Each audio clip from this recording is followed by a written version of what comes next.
So good evening, everybody. Can you all hear me okay? Everybody hear me? Good. Um, so I'm going to just talk a little bit about arranging. It's something I love doing. I would do it even if it wasn't my job, actually. It's one of those sort of lucky situations. Um, and I suppose the main thing that I would say is that choral arranging is what we call in England a two-edged sword. So it's by which we mean is an advantage to it and a disadvantage to it. The disadvantage to it is that, of course, voices aren't like other instruments, and they can't do what other instruments can do. Nobody told Bach that, did they? Because he wrote so many pieces that are just, really, really hard to sing. B minor Mass comes to mind. So that's the first thing you have to bear in mind. And it's a good idea if you can know the capabilities of the people you're writing for. So if you get asked to write an arrangement for a group that you don't know, find out who is in the group. Ask for, if it's a small group, you can ask for the range of each voice. Listen to as many recordings as you can of those groups. These days, almost every group has made a recording of some sort.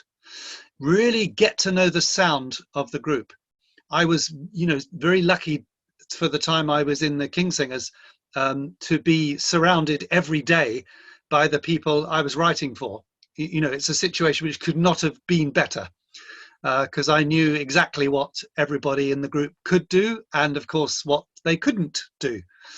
And I think that's the main overriding thing I would say about choral arranging, right within the capabilities of the voices you're dealing with. The minute you start writing things which you think are going to be great, but they're too extreme for the voices, either in terms of the range or in terms of the dynamic, or indeed in terms of the voicing itself. And by voicing, I mean how one voice sits against the other. If you have a bass who you're expecting to sing a bottom C, and at the other end of the group, a soprano who you want to sing a top F, as in the Magic Flute, there is very little chance to get choral blend. Obviously, that's an extreme example. You all musical, you all know what I'm talking about, but it's one thing knowing it, and it's another actually having the discipline to make yourself right within the capabilities of the group you're writing for. I can't stress that enough. That's so important. So that's the downside of it. The upside, the other edge of the sword, is that voices can make so many more different sounds, can't they, than any other instrument, with possible exception of the organ. And remember that when you're writing, because it's a good idea if you can use as many of those sounds as possible, depending on what sort of piece you're writing. Obviously, if you're arranging something which needs to be one sound only, then you don't write different sounds. But I'm going to be talking a little bit today about not those pieces, about pieces which challenge a little bit.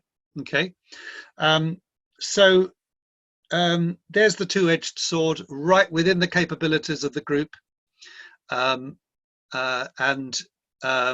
but use the vocal colors that you have at your disposal. And again, it's a good idea to know what the singers in the group can do. So basically, there's two types of arrangement. There's the transcription, and there's the arrangement. I don't really regard transcriptions as arrangements, but they are, because you are changing it from one mode to another. But it's a kind of easy get out, really, because you're basically changing very little. The skill of a transcription is to take the notes that the composer has already written and make them appropriate for the voices. We used to get sent a lot of arrangements by people we didn't know, and actually sometimes by people we did know, which were totally inappropriate. Not because they were not musically good, but because they didn't consider the voices that were being written for and the vocal spacing that was needed. Anyway, so let's take an example of a transcription, which is the William Tell Overture here. You've got links there, haven't you? William Tell Overture, this was commissioned by an American choir, and you might think, oh my God, the William Tell Overture, what, are you serious? You know, really, for voices? It actually works remarkably well because it's a very simple piece of music. The chords, the harmonic pace is slow. The chords move very slowly. They change very slowly, if you think about it. And there's nothing particularly difficult about getting from one note to the other. The difficulty is in the speed of the piece, which is, of course, down to the conductor. And in a way, the faster the better. I just want you to look at a little bit of the performance by BYU, Brigham Young University in Salt Lake, near Salt Lake City, because they've done something rather good with it. They've added a lot of stage instruction, which is what I wanted anyway. So can we just do that now? So on your link,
all in the performance.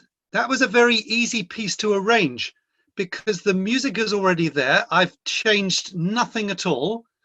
All I've done was to make sure that every part is singable, and that the chords work with the voices. There's only one bit which isn't singable, and that's just before. It's the bit which goes that bit. If you think of it's really, really hard to sing. But I've written in the score, tenors, don't try and get this right. Make a joke of it being too difficult. Which they kind of didn't do there because they actually sang it right. But they're supposed to sing it and go, oh God, this is so hard. And that's part of the fun. Anyway, if you move on to the next clip, which is Lullaby Goodnight My Angel, the Billy Joel song, and just click on that link.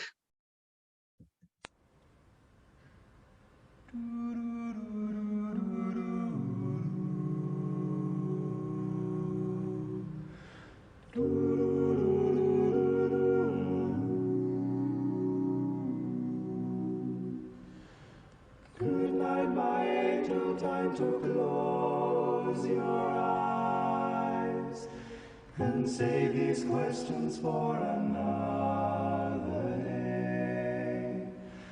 I think I know what you've been asking me. I think you know what I've been trying to say. I promised I would never leave you, and you should always know, wherever you may go, no matter where you are, I never will be far away. Good night, my angel, now it's time to sleep, and still so many things I want to say. Remember all the songs you sang for me when we went sailing on an emerald bay, and like a boat out on the ocean, I'm rocking you to sleep. The water's dark and deep inside this ancient heart. You'll always be a part of me. Da da da da da da da da da da da da. Da da da da da da da da da da da.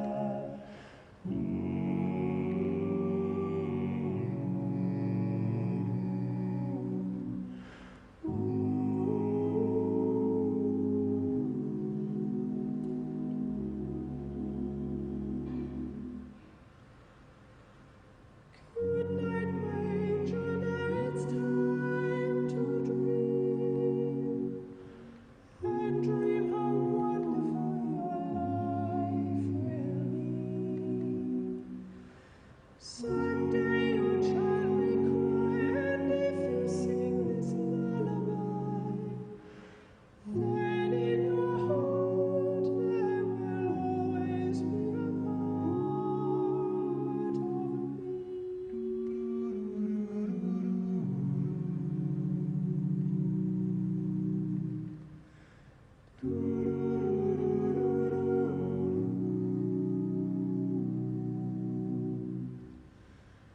Someday we'll all be gone, but lullabies go on and on. They never die, that's how you and I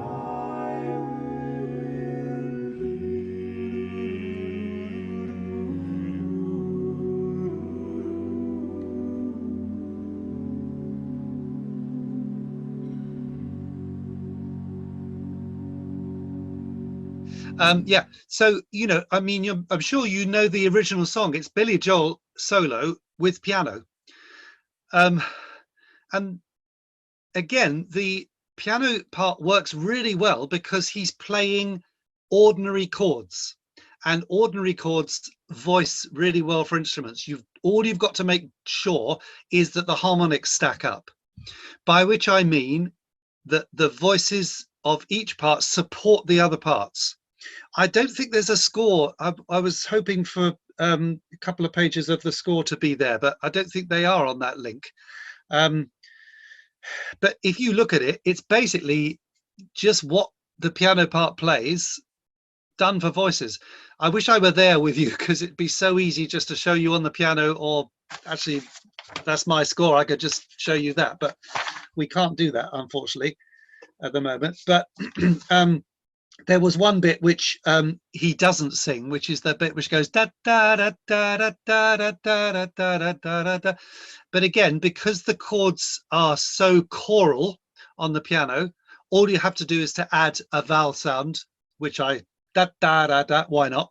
Could have been something else, and it works. Okay, so don't think of arranging as this really difficult, hard thing. Because most of the time it isn't. It's just being sensible about which notes are given to which voices. Okay. Having said that, there was my publisher came to me about probably 15, 20 years ago and said, do you know what? We haven't got an arrangement of Bohemian Rhapsody for a cappella. And I said, what, are you serious? So, of course, I grew up with that wonderful song, and they said, no, we haven't. Would you do one for us? And I said, yeah, I'd love to. And of course I knew the song anyway, and I sat down, thought about it. I thought, this is impossible to arrange, because first of all, it's one of the most iconic and fantastic pop songs ever written. I think it's my favorite pop song of all time. So how can you possibly change it? And secondly, it's got that wonderful Brian May guitar solo in the middle and towards the end. What do you do with that? So I decided that this had to be. Is this the real life? Is this just fantasy? Caught in a landslide, no escape from reality. Open your eyes, look up to the skies and see. I'm just a poor boy, I need no sympathy, because I'm easy come, easy go, little high, little low. Any way the wind blows doesn't really matter to me, to me.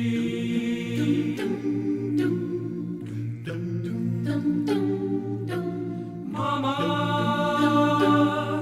just killed a man, put a gun against his head, pulled my trigger, now he's dead. Mama, life had just begun, but now I've got him thrown it all away. Mama,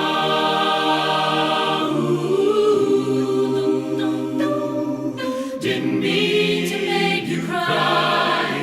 If I'm not back again this time tomorrow, carry on, as if nothing really matters.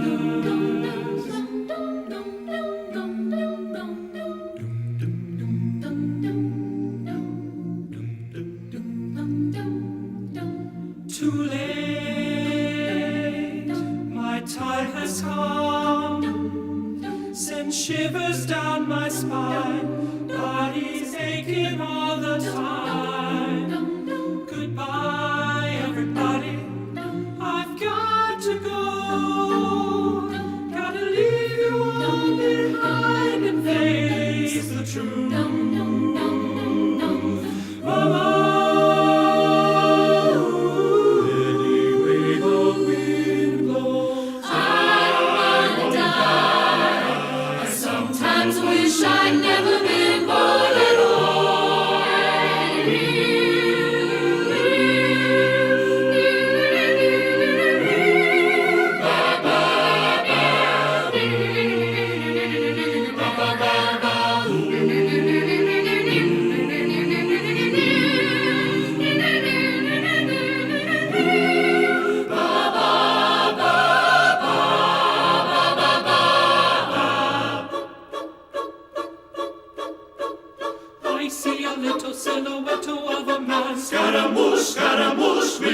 a fandango. Thunderbolt and lightning, very, very frightening me. Galileo, Galileo, Galileo, Galileo, Figaro, Magnifico. Oh, I'm just a poor boy, nobody loves me. He's just a poor boy from a poor family. Spare him his life from this monstrosity. Easy come, easy go, will you let me go? Bismillah. No, we will not let you go, let him go. Bismillah. We will not let you go, let him go. Bismillah. We will not let you go, let me go. We'll not let you go, let me go. Never, never, never let me go. No, no, no, no, no, no, no. Oh, mamma mia, mamma mia, mamma mia, let me go.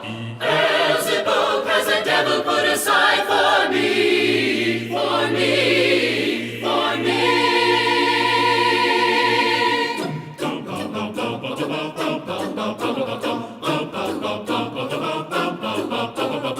So you think you can stone me and spit in my eye? So you think you can love me and leave me to die? Oh, baby, can't do this to me, baby. Just gotta get out, just gotta get right out of here.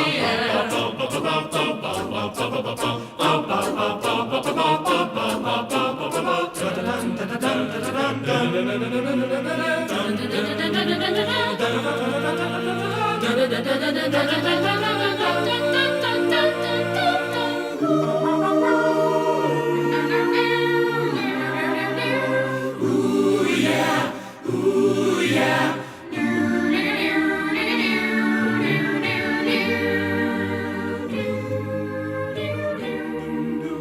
Nothing really matters, anyone can see. Nothing really matters, nothing really matters to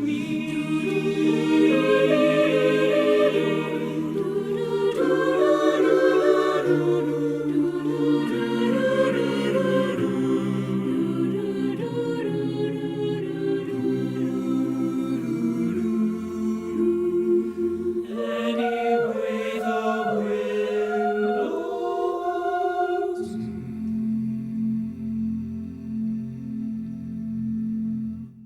Obviously, the opening of it is a gift because it's just a cappella anyway. So all you've got to do is transcribe that. But then going through the getting the key right was the difficult thing here, because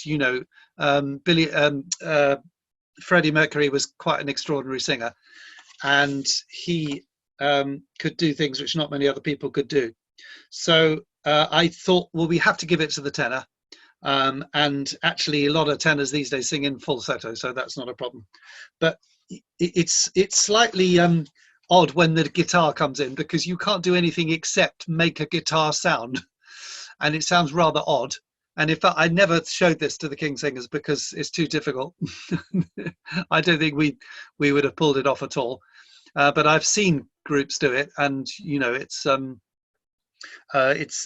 sort of like becomes a kind of comedy piece because of the guitar work. But let's leave that for now. Okay, let's move on and look at the other side of the coin, which is arranging rather than transcribing. Okay, so we're going to look at Bridge Over Troubled Water. Does everybody know that song from Simon and Garfunkel? I don't know.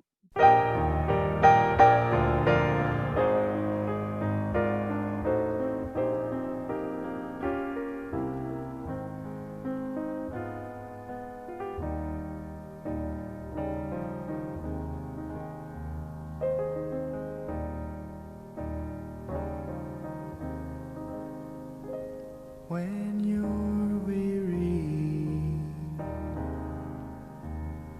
feeling small, when tears are in your eyes, I will dry them all.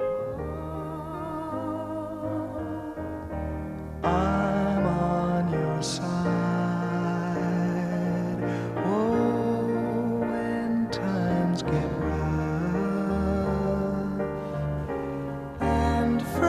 just can't be found, like a bridge over troubled water.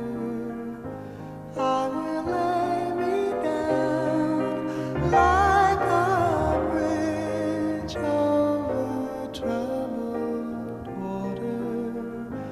I will lay me down.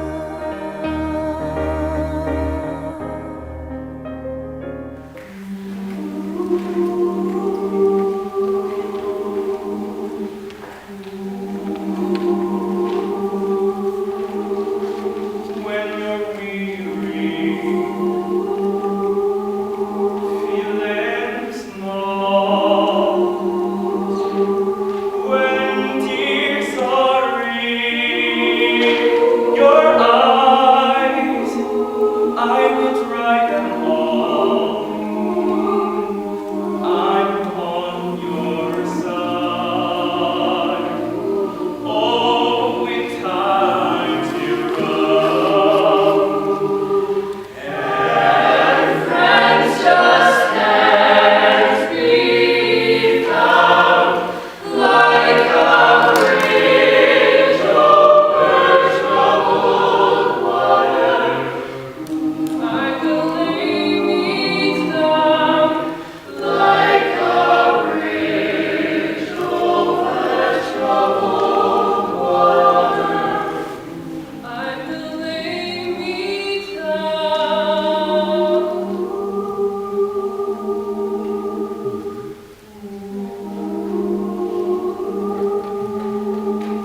That piano is rather different from the Billy Joel piano. The Billy Joel piano intro and accompaniment is very chordal, very, well, not very chordal, very choral, sorry.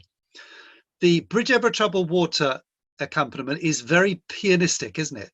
It's big arpeggios going up and down. That wouldn't particularly work for voices, just wouldn't sound great. So here's an example of where I thought, okay, let's do something different with this song. Everybody knows this song really well. Let's do something different. I wish I could play you the beginning, but the samples they've given are from page 8 of the score. If you go to the score now, so the closer look, sample page 1, which is actually page 8. Let's just have a look at that chord structure there. This is, of course, the last verse, that lovely moment where they sing in thirds, Sail on Silver Girl. And this again was really hard to do because the piano is so pianistic. So I thought, let's give it a little bit of a kind of bed of sound, you know. So you've got that underneath the first thing, you've got an E flat major chord, but there's a little bit of quaver movement in the tenor 2 and the baritone part, and a little bit of rhythmic movement as well to drive the arrangement on. No, no, no, no, the baritone part, and then again in that next bar, and then the next bar after that, Your Time Has Come, has, you can see that cluster in bar 47, 48, which is not in the original at all. And that's the sort of thing which it's good to throw in occasionally, as long as if you know what you're doing, it just adds a little bit of interest to the arrangement. So people think, well, oh God, where did that come from? So if you look at the chord, for instance, on so bar 48 there, just in the second quaver, you've got C, D flat, E flat, A flat, C, moving down in the bass part there, and then the resolution to F. It would be much easier if I could play this, but I obviously can't. You can maybe play it yourself if you've got a piano there. And because the voices are fairly close together, and there's also rhythmic interest as well, that's the sort of thing that works. You've got page 9 as well, bar 55, where the Art Garfunkel, I'm sailing, he goes right up there. I thought this is going to sound a little bit too high and screechy in the soprano part, even with really good sopranos. So why don't we kind of bury the melody in the middle of the texture there and give it to the tenors. So if you look at the bar 55, the word melody is written there. I'm sailing right. So the tenors have the melody. The altos and sopranos have harmony above. And if you look at the piano part underneath, you can see that that harmony is, you know, sort of correctly spaced to allow the melody to come through. In other words, the alto part and the soprano part aren't too high, and the parts underneath have a nice fifth on the word sailing, E flat, B flat, and the nice D flat in the tenor part is the seventh, which kind of mushes the whole thing together. And then in bar 56 on behind, in the original song, that's always syncopated, so right behind, which kind of works as a solo, not so well with a choir. So I thought, let's give it a little bit of a twist here. So in bar 56 we have right behind, and we have that 4/3 suspension in the second soprano. It's a kind of churchy thing, isn't it? You know, that sounds like church music. That's deliberate, just to, again, just lend a little bit of a different flavor to the arrangement. Be so nice if I were there, we could sing this. This is what I normally do if I'm doing composition workshops. I just get everybody to sing, and then you can play the piano. But one day we'll do it. Another one. So then I think the most extreme example of changing the original comes with the next piece, which is Teach Your Children Well. It's a Crosby, Stills and Nash piece. I must say I didn't know this piece. It was a young Italian university student, a friend of mine, who she sang in a wonderful choir in Rome, Coro Musica Nova, a fantastic choir. And she wanted me to do an arrangement for a quintet she was singing in. And I said, what shall I do? She said, oh, well, my favorite piece is Teach Your Children Well.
So it's a standard country music song. You got Jerry Garcia actually playing the steel guitar there, and I thought, oh heavens above, what do I do with this? I can't arrange this. I thought, okay, let's do something completely different with it. It's completely different from the original, and let me say, you're allowed to do that. Okay, it works. I've done it many times, and it's a good thing to do. But just sort of quick look at the score, maybe. The first thing maybe to say is that when you're writing chords, they do not have to be root position. So you've got a first inversion pretty much all the way through that bar, apart from the B major at the end, and then the little 9/8 suspension in bar 2. It's a little nod to the kind of country feel there. And then it's bringing the bass in later on. That's the other thing to say, I think, is, just think of different textures. Don't feel you have to use the same, all the voices all the time. It's a good idea to to have voices support each other. So three voices are always better than two, but don't use all the voices all the time. It's not necessary. So the basses come in, tenors as well, actually, in bar 4, and then they just split in bar 6. You can see there the tenors just pop up to a G sharp there, just to kind of build the arrangement a little bit, add a new bit of interest to it, because it is kind of the same all the way through the original music. And then they split off in bar 7 and 8 and do something different. Bar 9, it's basically a similar sort of thing with a drone underneath in fifths, changing to fourths in bar 12. You can see that just to go a little bit better with the E major. F sharp wouldn't have worked too well there, so I changed it to an E. They've just got a little bit right at the end there, bar 21, the last bar of your sample, where all the voices come together. And that's something that, that's always a good thing to do, is to have moments in an arrangement where everybody is singing the same words and at the same time. You do not have to, the number of arrangements I've seen where people think, oh, I need to change the rhythm a little bit to make it, you don't need to do that. If you want it to sound like a good harmonic block, keep it simple. Have everybody singing the same words and the same notes at the same time. Nothing wrong with it. As long as the chords are well voiced and interesting, you can get away with that. So yeah, the last one, I know it's not Christmas, but I just thought, sort of for a more recent one, we might just listen to Jingle Bells. Jingle, jingle, jingle, jingle, jingle, jingle, jingle, dashing, dashing, dashing, dashing, dashing, dashing, all along the way.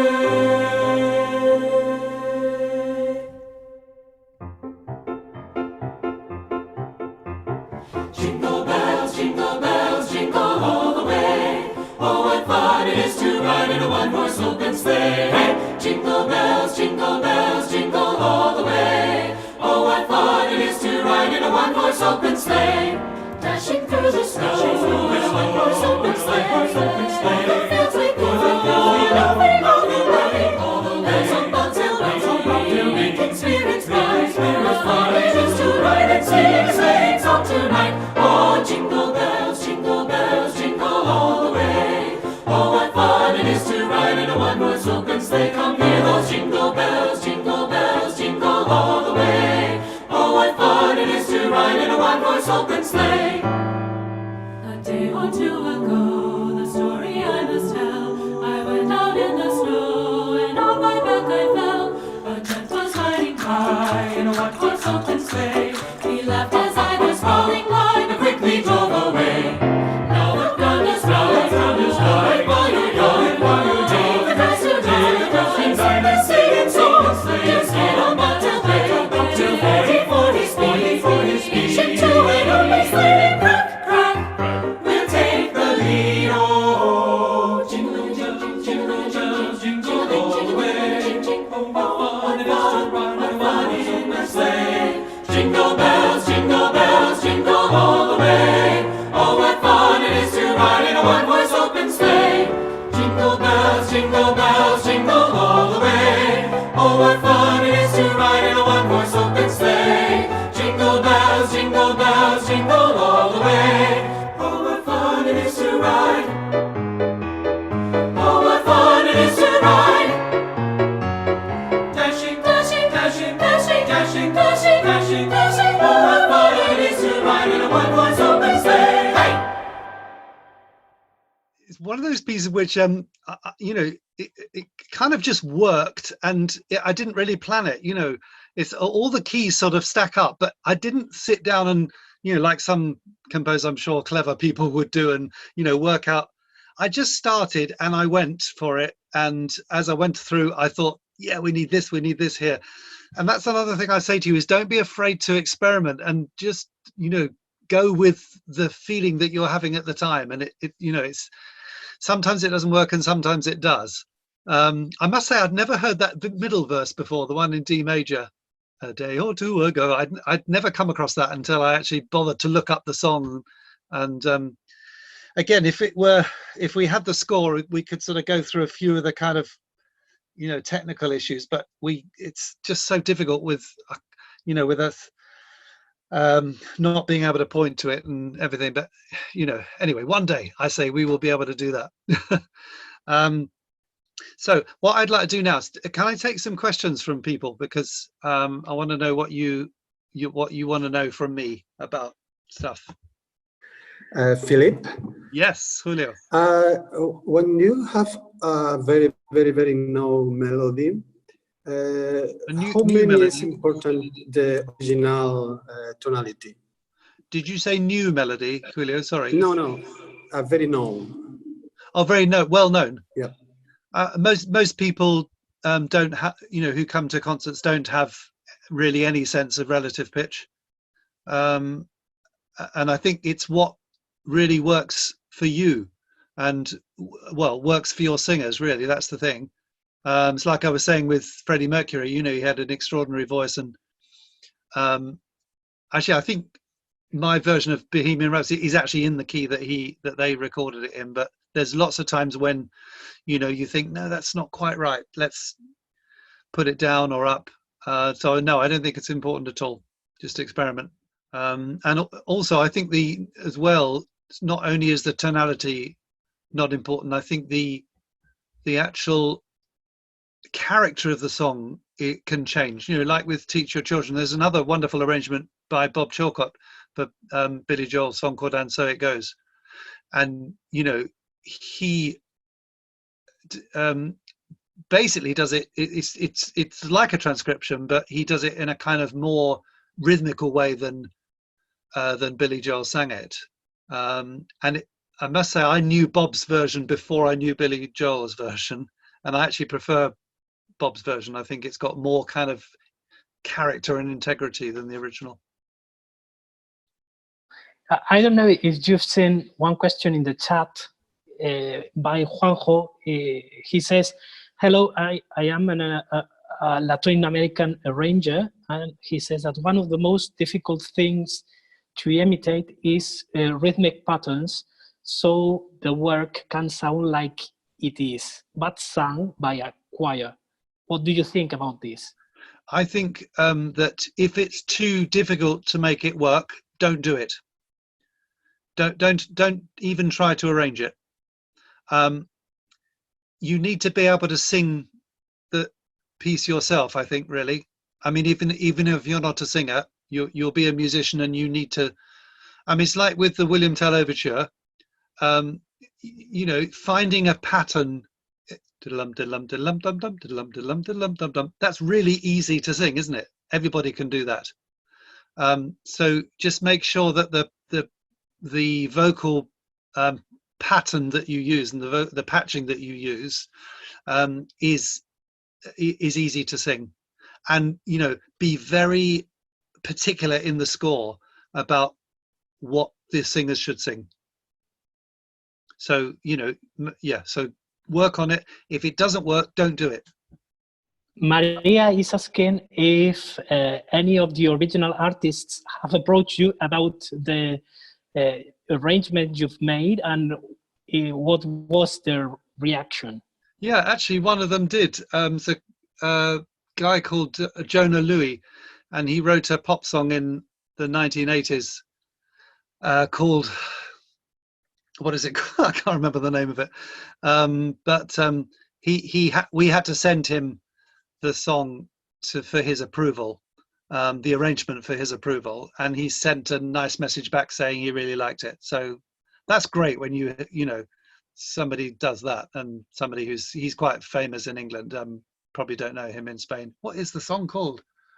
I can't remember. Anyway, but normally actually we did get an extraordinary thing. We were in Fort Worth in America, and just changing after the concert, and this door opened. There was no knock on the door. The door opened, and in walked Don Henley from the Eagles. And we were just standing there in our sort of underwear, getting changed. And he said, "Hi, guys, my name's Don Henley." And yeah, we know who you are. You know the Eagles, you know the wonderful group, yeah. And yeah, he was a fan of the group, actually. Well, perhaps still is, and wanted us to do some recording with them, which we thought, wow, that's fantastic. But unfortunately, the time came, we booked it all up, and he got sick, so we couldn't do it. Adriana is curious if you've ever had any problems to publish any arrangement because of copyright issues. Yes, I have, and again, I can't really immediately remember which piece it is, but it's so important to check these things out, because I'd much rather have something refused than go ahead with it and you run into problems later on. If you have a publisher, that's their job to sort it out. But actually, we did have the opposite situation. We used to do these wonderful pieces by Stanley Glasser, the South African composer, called Lalela Zulu, and they were in the Zulu language. 6 pieces, absolutely wonderful. Audiences went wild for them, and still do. I mean, and he wouldn't let us he wouldn't publish them, because he said these pieces belong to the King Singers. I want only you to have them, which I couldn't, sort of broke my heart. He could have made thousands, but he said, no, they're yours. So that's the kind of opposite thing of us saying, please do publish them. Oh, here's a question from Maria. When you begin arranging a piece, what is the first part you work on? Melody, harmony, rhythm. Well, when you arrange a piece, the melody's normally already there. And I can't really say whether it's harmony or rhythm, because I work on the whole thing. I basically work on the concept first, and that is the main part of the arrangement, is sitting down and thinking, how is this going to work for voices? What's it going to sound like? What is the key going to be? What's the speed going to be? Is it going to be the original tempo, like sort of Teach Your Children slowed it right down? Once you've sorted that out and you can see the kind of big picture of the piece in your mind, then you can start working the detail. It's like a painter, really, with a canvas. They won't, I guess, I'm not a painter, but I guess, somebody watching out of the window, they wouldn't sit down and start doing each kind of leaf of a tree. They would think, right, what's going to go here, and plan it on the big screen. And I think that's another thing that you should remember while you're arranging, is always go back. When you're writing a piece, refer to what you've done before the whole time. I always stop, I go back, I play what I've done. Is that okay? Is it good enough? If it's not, change it. If it is, yep, let's go on. Go do it again, go back. So that you can, I think form is so important in arranging. It's, we know that it's important in composition. All great composers, write with proper formulated ideas, so everything happens when it should, exactly at the right time. And it's no different in arranging, when to use this chord, when to bring in the basses, when to bring in the soprano solo. All these things need to be considered. Yes, I was wondering about the arrangement, because I saw many arrangements for more than 8 voices. Mm-hmm. So, in your opinion, just to serve the music, it does make sense to arrange a piece for more than 8 voices, because I saw arrangement for 10 or also more. Are generally rare, but there are many pieces that are arranged for more than 8 voices. Yeah, do you mean more than 8 parts? Yes, more than 8 parts, yes. More than 8 parts, yeah. Yeah, if it's the sort of music that needs the big texture, then use the big texture. Of course, there's only so many notes in a chord, and you have to be just really careful with doubling. But I think luckily, you know, if you're working with voice, vocal doubling works well because there's the natural amplification of the voice, the amplitude of the voice, the natural vibrato of the voice, and that tends to, if the voices are working well together, it tends to bind the sound. And I mean, Eric Whittaker's music's a perfect example of this, you know, and Morten Lauridsen, you know, the way they use multi voice textures, deliberately doubling parts. So yes, it is a good thing in the right context. I think for something that's, you know, for instance, like William Tell Overture, something that's fast, or the Jingle Bells, very fast and detailed, not such a good idea, because the more parts you have, the more it can, you know, the tempo can rock. So, but something like Teach Your Children, I could see that working with, you know, like the Mormon Tabernacle Choir or something in 8 or 10 parts. That would sound beautiful like that. So it really does depend, but yeah, go for it. How did you decide which harmonies you are going to enhance, as you did in the pieces you saw us before, which not necessarily were present in the original song? It's instinct, really. It's playing it through, and it's deciding from the sound of it. You know, I can't really answer the question sort of better than that, because, you know, I don't look at a score and think, let's use that chord there. I basically do it by what it sounds like, and, you know, it's instinctive. I can't really give a better answer than that, you know. So but what I would say though is, you know, try to not be rigidly tied to the harmony that the composer has written, because there are, you know, plenty of examples where, I'm not saying the harmony will be better, but it will be maybe more interesting for people who have heard the original song to hear, okay, he's done, or she, in your case, has done something a little bit different with that. And they might say, oh, I quite like that. Or they might, as some people have said to me, I hate it. I've had a few people come up after concerts, and people have written to me saying, I really don't like what you did with that piece. In fact, I had a reviewer in America who really did not like a couple of folk songs I'd arranged. And I thinking, well, they're English folk songs, actually, excuse me. But he thought my harmonies were a little bit sort of over the top, you know. And actually, there's another one I arranged, Hallelujah, you know, the Leonard Cohen song. I heard there was a secret chord, you know, all of that song. And we recorded it, actually, and it's got the kind of angelic second choir. So it's Liberato, as you're were mentioning that as an example of where we did deliberately use this for an angelic effect. And the reviewer said, he's completely missed the point of the song. You know, it's a very bitter, angry song. And, you know, of course I know it's an angry, bitter song. I grew up with Leonard Cohen. You know, you don't have to tell me that. the angelic chorus thing is ironic, and it's there, you know, in an ironic sense. So the reviewer completely missed that. But anyway. There's another question here about, okay, he says that the actual tendency in choirs of young people is to maintain the number of female singers and the quality in the high-pitched voices. But it's there's the lower voices are in a kind of the descent. So do you have this into account, or just simply think in the better combination for a concrete melody? That's a very good question. It's a very good question, and I know the problem, of course. I think you have to, well, do you? I mean, you know, when I write for my choir, I am totally aware of that situation where the soprano line is, you know, there's many more sopranos than basses, which I think is what you're asking, isn't it?